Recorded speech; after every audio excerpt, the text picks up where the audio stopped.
여러분 안녕하세요. 최인호TV입니다. 오늘은 중국과 미국과 한국의 경제에 대해서 말씀을 드리고자 합니다.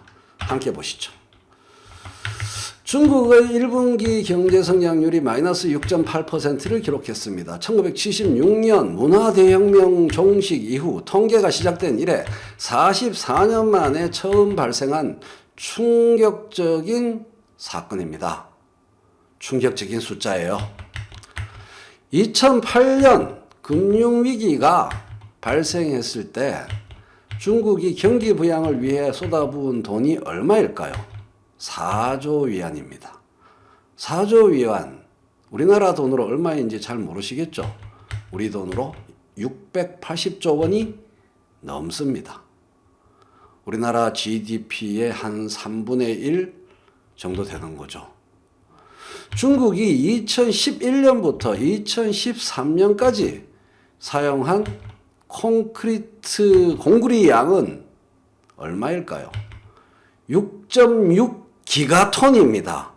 6.6 기가톤이에요. 공구리 양이. 근데 이것은 미국이 20세기 100년 동안 사용한 콘크리트 양 4.5 기가톤을 압도합니다. 어이가 없을 정도죠. 그런데 이번 코로나발 경제위기에서는 그것도 모자라서 34조 위안, 4조 위안을 옛날에서도 어마어마하다고 했는데 34조 위안, 우리 돈으로 얼마일까요? 5,900조 원. 천조국을 넘어서서 6천조국, 우리 돈으로 5,900조 원을 경기 부양을 위해 쓸 계획이라고 합니다. 1년에 다 쏟아붓는 건 물론 아니겠지만요. 중국 GDP의 30% 수준이고 우리나라 전체 GDP의 3배 규모입니다. 어마어마하죠. 충칭이라는 도시 하나만 보더라도 충칭시에서만 5G 5세대 이동통신 기지국 확대 등의 인프라 사업 28개에 18조 원이 넘는 돈을 투자하겠다고 발표했습니다. 18조 원 충칭시에서만. 이전의 경기 부양은 도로, 철도, 항만 등에 집중되었지만 여기에 부작용이 적지 않았습니다. 사실은. 지방정부 부채 급증, 부동산 가격 폭등, 부실기업 양산. 타율이 5할 정도밖에 안 됐어요. 나머지 5할은 다 병살타였습니다. 그러한 부작용도 컸습니다. 학습되었겠죠. 그래서 이번에는 5G, 데이터 센터, 고속철도, 인공지능, 산업인터넷, 전기차 충전소, 특고압 설비 등 미래 산업에 집중 투자하는 그러한 투자 효율성을 노리고 있습니다. 이것을 기존 인프라 투자와 구별해서 뭐라고 부르느냐? 신기건, 구기건이 아니고 신기건이라고 부릅니다. 이재명 도지사가 최근에 쓴 디지털 SOC라는 표현과 좀 연결된다고 할 수 있겠죠. 신인프라 투자 프로젝트라고 할 만합니다. 코로나 사태로 전 세계 경제가 어려운 상황에서 중국이 이러한 신인프라 투자에 나서는 것은 단기간에 일자리를 늘리고 내수를 키우기 위해서입니다. 중국은 경제 성장률이 마이너스 기록되면 큰일 나는 나라입니다. 경제 문제에서 그치지 않고 정치, 사회적 격변을 초래할 수 있기 때문이죠. 코로나 충격 탈출과 미래 투자 두 마리 토끼를 잡겠다는 거죠. 매우 공격적인 경기 부양책입니다. 중국은 3월 27일에 열린 중앙정치국 회의에서 코로나 사태로 인한 경제 충격을 최소화하기 위해 재정 정책을 한 번 더 읽겠습니다. 재정정책을 한 번 더 읽겠습니다. 재정정책을 한층 적극적으로 운영해야 하며 재정적자율을 한 번 더 읽겠습니다. 재정적자율을 한 번 더 힘주어 읽겠습니다. 재정적자율을 적절하게 높여 특별국채를 발행하고 지방정부의 특수목적 채권, 지방채죠. 지방채 발행 규모를 확대할 거라고 밝혔습니다. 중앙정치국 회의가요. 중국은 기축통화 국가이기 때문에 이렇게 재정적자를 마구 증가시켜도 문제가 없지만 우리나라는 그런 나라가 아니라서 이럴 때일수록 나라 곳간을 더욱 튼튼하게 지켜야 한다고 말씀하시면 뭐 딱히 더 드릴 말은 없습니다. 계속 그렇게 생각하세요.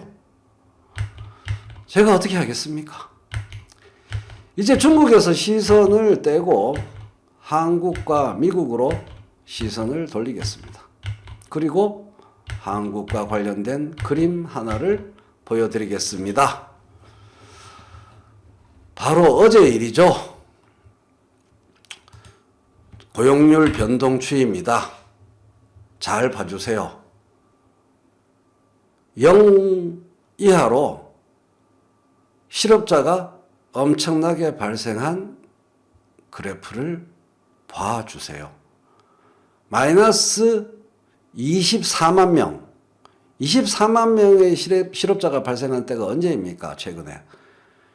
2009년 5월 금융위기가 발생했을 때입니다. 그리고 이번 3월 19만 5천 명의 실업자가 새로 발생했습니다. 푹 떨어졌죠. 지난 3월 전체 취업자 수가 작년 3월에 비해 19만 5천 명 감소했습니다. 그러나 이 그래프는 세발의 피! 빙산의 일각에 불과합니다. 이것은 현실을 정확하게 나타내는 그래프가 아닙니다. 취업자 수 증가 폭이 마이너스를 기록한 것은 글로벌 금융위기 당시인 2009년 5월의 24만 명 감소 이후 무려 10년 10개월 만의 일입니다. 10년 10개월 만의 일입니다. 그런데 이게 다가 아닙니다. 홍남기 경제부총리가 밝혔듯이 사상 최대로 증가한 일시휴직자를 더하면 이 그래프에 일시휴직자가 표시되지 않았어요. 이 그래프는 일시휴직자가 포함되지 않은 그래프입니다. 그것만 해도 19만 5천인데 일시휴직자가 포함되면 이 그래프는 아래쪽으로 몇 센티미터 더 내려갈까요? 19만 5천인데 일시휴직자를 빼면 실제 3월에 일자리를 잃은 사람은 180만 명 정도로 추정할 수 있습니다. 2월에 일하던 사람의 6.5%가 일자리를 잃은 것입니다. 10배 더 밑으로 내려간다는 얘기죠. 저 그래프의 오른쪽 하단, 그래프 오른쪽에서 아래쪽으로 추락한 저 꼬리가 실제 눈에 보이는 그래프보다 10배 더 길다는 이야기입니다. 뉴욕타임스 일면의 그 치솟은 그래프 기억나시죠? 한국의 상황이 한 달 새 전체 일자리의 14%가 날아간 미국보다는 훨씬 나은 것 아니냐고. 그러니까 우리도 미국보다는 아직 나은 상태다.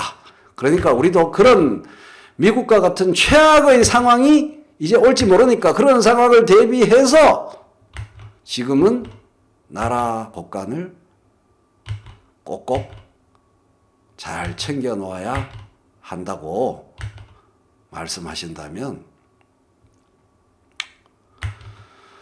뭐 딱히 더 드릴 말씀이 없습니다. 그렇게 주장하세요. 그렇게 생각하세요. 그러나 제 주장은 간단히 말해서 아주 과감한 확대 재정 정책을 펼쳐야 한다는 것인데, 이러한 저의 주장이 옳은 것으로 판명되는 데는 그리 오랜 시간이 걸리지 않을 것입니다. 그러니까 제가 뭐 따따붙다 따질 일도 없다는 거죠. 오늘 김경수 지사가 언론 인터뷰에서 이런 말을 했습니다. 국가가 빚을 지지 않으면 국민들이 빚을 지게 된다. 최근 10년 사이에 들었던 말 중에서 가장 사이다, 가장 정확한 명언이다, 이렇게 생각합니다. 김경수 도지사 정말 훌륭합니다.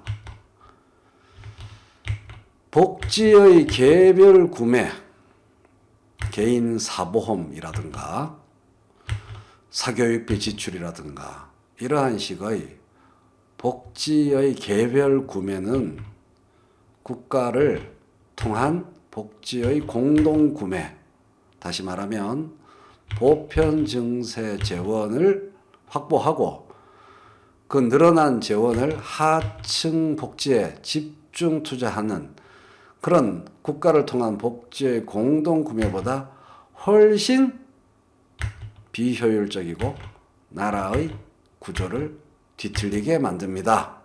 이게 세금과 복지에 대한 최인호의 생각입니다. 부채에 대해서도 똑같은 이야기를 할 수가 있습니다. 경제 위기에서 국가를 통한 부채의 공동 부담은 부채의 개별 부담보다 훨씬 더 효율적이고 우리의 미래에 훨씬 더 건전한 결과를 가져옵니다. 부채의 개별 부담이 아니라 국가를 통한 부채의 공동 부담이 훨씬 더 효율적이고 훨씬 더 건전합니다.